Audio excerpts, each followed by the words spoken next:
And we continue to follow developments with the Buffalo Water Board after O.J. McFoy stepped down on New Year's Eve. Now, that resignation came after allegations the water board misused $11 million from the American Rescue Plan. And tonight, we are also learning that the acting mayor is now looking to make changes with the water board and the sewer board. Joining your sides, Nate Benson has been following that story for us.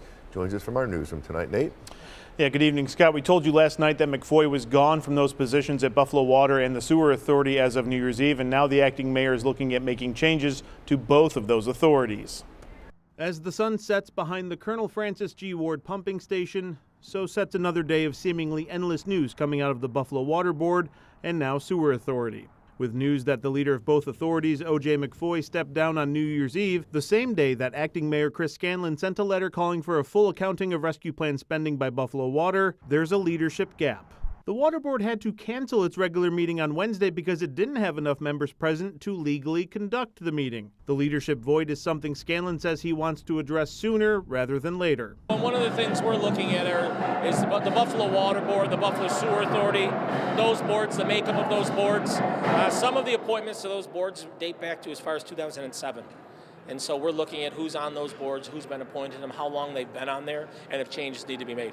The acting mayor did point out, however, that the remaining board members have been communicating with him since McFoy's departure. So there has been a little bit of delay in getting us the information, but I do want to thank them because they have been cooperating. As for when he expects delivery of the accounting, they're going to get us the information this week.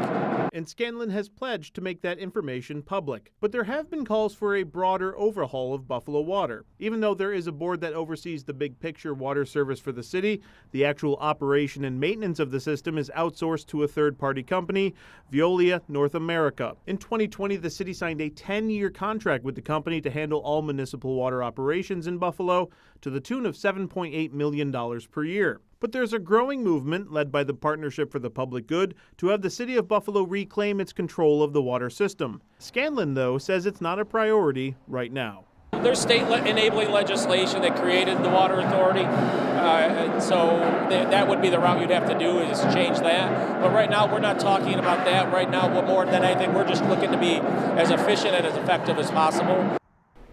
No word yet as to when Buffalo Water will hold its regular meeting after it was postponed. It is possible the acting mayor appoints new members of the board before that meeting takes place. On your side, Nate Benson, Channel 2 News.